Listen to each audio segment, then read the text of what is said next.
Olá, amigos e amigas, estamos aqui para mais uma aula de Conhecimentos Técnicos do IBGE 2022 e vamos aqui para o capítulo 2 da apostila, o censo, né? Então, entre as principais pesquisas feitas pelo IBGE, encontra-se o censo demográfico, que é a operação realizada a cada 10 anos. Então, o IBGE não faz só o censo demográfico que nós estamos a estudar, ele faz outras pesquisas também.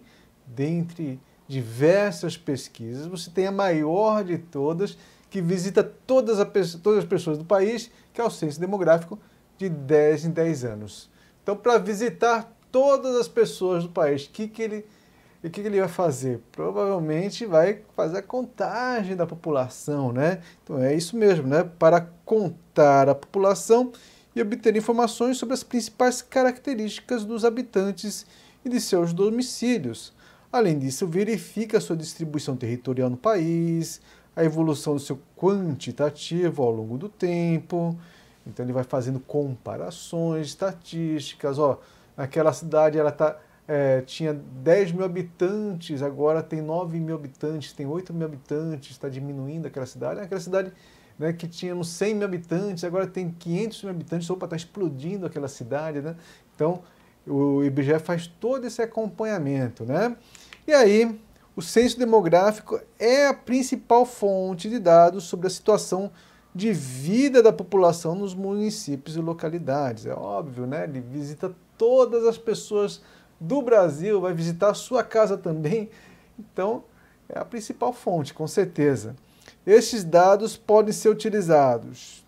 Dá para imaginar quem utiliza esses dados? Ah, tá lá, você falou que era o governo, iniciativa privada também. Exatamente, né? Para definição do quê? Políticas públicas. De novo, tem essa palavra aqui. Em nível nacional, estadual e municipal. Ou seja, em todos os níveis. Ficou faltando aqui do distrital, né? Como auxílio para a tomada de decisões na área de investimentos, especialmente em relação ao setor privado. Né? Então, uma empresa, eu quero abrir uma fábrica de papel. Onde que eu vou abrir essa fábrica de papel? Onde a gente possa plantar árvores, eucaliptos e tudo mais. Então, ele vai procurar, através de informações do IBGE, onde existem essas plantações, onde existe local, onde existem pessoas qualificadas para trabalhar nessa fábrica de papel, assim por diante. Então, ele vai utilizar informações do IBGE para decisões na área de investimento e o governo para a definição de políticas públicas. Tá certo? O 13º censo demográfico, que será um retrato do corpo inteiro do país. Então, eles vão tirar uma foto. Daqui a pouquinho eu falo desse retrato, dessa foto.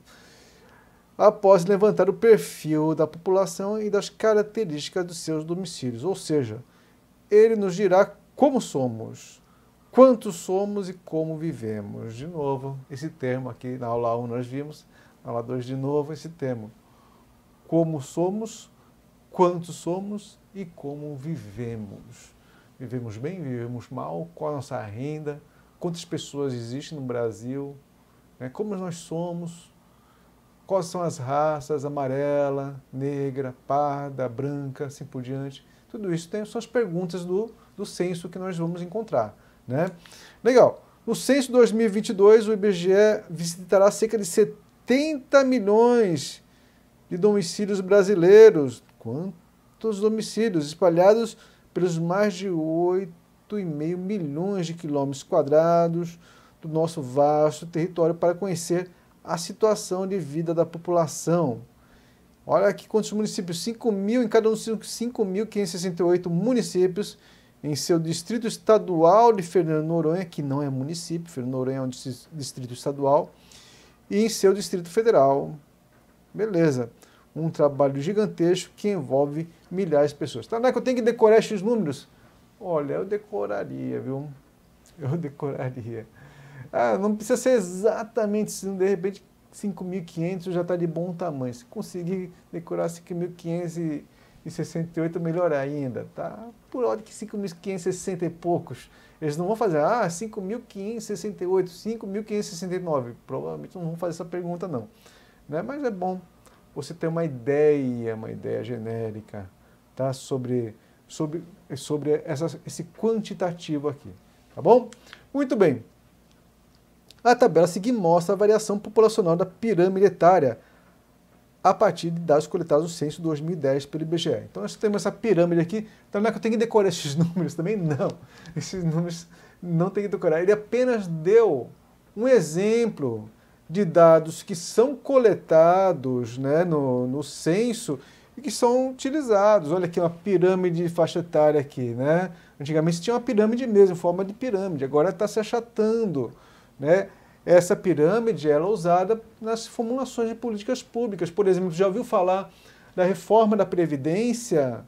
Né? A reforma da Previdência, eles utilizaram essa pirâmide. Eles falaram, olha aqui, ó, a população está envelhecendo. Olhando para a pirâmide, você chega à conclusão que a população está envelhecendo, que a tendência é ter menos jovens e mais idosos, então precisamos fazer aí o quê? Uma mudança nas regras da Previdência, né? E aí veio a emenda constitucional que mudou a Previdência, por quê? Por conta, né, das informações que são, né, provenientes das pesquisas do IBGE. Tá? Então você vê a importância que tem essas pesquisas. E aí, para chegar a um consenso sobre quais questões serão investigadas no Censo Demográfico 2022, o IBGE promove consultas e debates amplos. Né? Então o que acontece? As perguntas não nascem assim do nada. Cada pergunta tem um porquê de existir. Se tem aquela pergunta lá, é porque é importante o Brasil conhecer a resposta para que os nossos governantes possam implementar a melhor política pública possível. Né? Então, essas perguntas nascem de um amplo debate com a sociedade civil, com a sociedade brasileira, né? E com os órgãos técnicos governamentais, como, por exemplo, o Ministério do Trabalho, né, que é um órgão técnico governamental, o próprio IBGE, assim por diante, tá? O Ministério da Economia, tá bom? Muito bem. E a partir daí, com a conclusão do censo, o Brasil vai dispor de informações necessárias para conhecer as características das pessoas, onde residem, por exemplo, a fim de planejar políticas públicas, de novo. Né? Olha quantas vezes ele fala em planejar políticas públicas, investimentos públicos também, né? Onde nós vamos gastar, aplicar o dinheiro. Tá? Então você vê a importância dessas informações que são coletadas no IBGE. E aí, saiba mais, conheça a sinopse do resultado do Censo 2010 no portal do IBGE disponível aqui neste link, tá? Você tem aqui os resultados do Censo 2010, se você tiver alguma curiosidade, tá? Não tem que decorar aqueles resultados nem nada, só se você quiser entrar lá, dar uma passeadinha pelo link ali para ter uma ideia, certo? Então, o conjunto de dados coletados trará resultados relacionados a questões fundamentais como, então imagina que o censo vai o quê? Fazer uma contagem da população. Então, o total da população do país por sexo, faixa etária e como está distribuída no território nacional, né? Para você fazer também aquela pirâmide, né? Pirâmide. Que mais? Expectativa de vida da população do país. Expectativa de vida, inclusive, até utilizada para fazer os cálculos da previdência, né? Da aposentadoria dos cidadãos, certo? O número médio de filhos que uma mulher teria ao final do período fértil, o tipo de habitação que vivia a população no país, em casa de alvenaria, em casa de madeira, em casa mista, a proporção da população que tem acesso ao saneamento básico, isso é importantíssimo, né?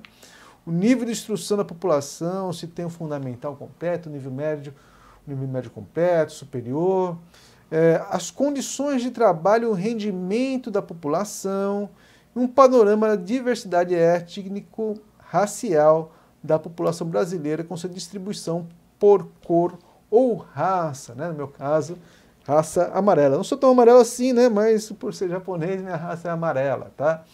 E aí, e a caracterização dos povos indígenas, né, por etnias e línguas indígenas faladas, utilizadas nos seus domicílios, além de dados sobre a população quilombola, né? Então, vai ter também, o censo chega nas aldeias indígenas mais distantes e nas populações quilombolas também, tá? E a gente vai ter um capítulo só falando sobre isso. Antes da execução de um censo, é realizado um teste geral. Então, foi feito um test drive, sabia?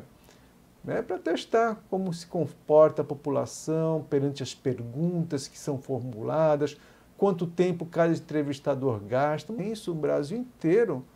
É importante fazer um teste geral, né, entre aspas, um test drive, né, com o objetivo de verificar todas as definições e procedimentos planejados. Para a Operação Censitária 2022, foi realizado um ensaio, o Censo Experimental 2019. Então teve censo 2019, só teve para uma cidade o censo experimental 2019. Inclusive teve processo seletivo também. Foi o quê? Foi no município de Poços de Caldas, um município maravilhoso, com suas termas, águas quentinhas, lá em Minas Gerais. Você quer descansar, né? Vai lá para Poços de Caldas. Então, foi no período... Foi o censo experimental, tá? Isso você tem que saber. Foi em Poços de Caldas, você tem que saber, que fica em Minas Gerais também. No período de 1º de outubro de 2019 a 2 de dezembro de 2019. Tem que saber, essa data é bom saber também, tá? Legal. O censo demográfico, o censo experimental 2019, assim como qualquer censo, tem a coleta de dados como uma das etapas principais. A partir de entrevistas com moradores, o IBGE registra informações sobre os seus modos de vida. Os dados coletados são relativos ao estado de coisas em uma data específica, isto é um retrato da situação naquele momento. Então, o censo vai tirar uma foto de um momento. Mas como que momento, Tanaka? O censo foi realizado de 1º de outubro de 2019 até 2 de dezembro de 2019, outubro, novembro, 2 meses. E é um retrato é uma coisa instantânea, naquele segundo ali, né? Uma coisa de, às vezes, milissegundos é um retrato, né? Uma foto. E aí, como você está falando, se durou tanto tempo assim, a foto desse tempo inteiro, não. A gente vai ter que saber aí qual que é esse período, que dia que foi tirado, que hora, que minuto, que segundo que foi tirada essa foto aí, esse retrato, tá? Então é preciso adotar uma data específica como referência para evitar divergências entre quantitativos e características da população que se alteram com o tempo, entre o início e o fim do período de coleta. E aqui é uma informação importantíssima que eu expliquei aqui. Houve uma mudança, né, na sua apostila, eu expliquei na aula 2A. E se você quiser saber um pouco mais sobre isso também, sobre esse assunto, o ponto da data de referência, né, gostaria que você assistisse a aula 20, que foi regravada também para a gente ajustar essa data de referência. Eu explico com mais detalhe. Mas você tem que saber, né, que o censo vai ser realizado a partir desta data, 1º de agosto de 2022. E a data de referência, isso você tem que gravar, grande chance de cair, meia-noite de 31 de julho para 1º de agosto de 2022. Né? Então, isso significa que os recenseadores devem considerar a realidade nesse exato momento, né? A realidade desse instante no tempo como referência para a coleta de dados. Beleza? Então, dê uma olhada ali na aula 20. Então, vamos agora para uma questão de concurso público. Vamos lá. Maria, recenseadora, ao chegar à residência de João, sabendo que, para que seja feita uma abordagem correta, deve explicar para o informante, de forma clara e segura, a importância do Censo Demográfico 2022 para o país. Para tanto, ela informou que... O que ela informou? O 13º Censo Demográfico será um retrato do corpo inteiro do país, com o levantamento do perfil da população e das características dos seus domicílios. Beleza, né? Tá certo esse item, né? A partir da conclusão do censo, o Brasil vai dispor de informações necessárias para conhecer as características das pessoas, onde residem, por exemplo, a fim de planejar políticas e investimentos públicos. Beleza, o Brasil vai dispor dessas informações e o Brasil vai planejar, né, políticas e investimentos públicos. Tranquilo, também está certo, A2. E 3. O censo demográfico é a principal fonte de dados sobre a situação da vida da população nos municípios e localidades. E o último aconteceu em 2015. Não, o último aconteceu em 2010, 10 anos, nos anos redondos. Tá? Foi 2010, tá errado aqui. Tá? Então, o item 1 e 2 estão certo. Marca aí Eduardo. E se você gostou, dê um joinha, compartilhe nossas aulas, inscreva-se no nosso canal. Quando for inscrever-se, aperta no sininho para você ser o primeiro notificado. Siga a minha conta aqui, me siga no Instagram, Edudutanaka. E se você quiser os slides dessa aula, está lá, www.concursodibg.com. Aulas de questões também nós temos disponíveis aqui nesse site, um link para a plataforma do Hotmart, se você se interessar, tá bem? Tá joia? Mas vamos aí com aulas teóricas completas e sempre gratuitas para toda a população, para você gabaritar aí no concurso de recenseador e poder ter aí o seu período de recenseador, né? Aí no seu currículo. Olha que coisa boa. Tá joia? Um grande abraço, a gente se vê na próxima aula. Até mais, tchau, tchau.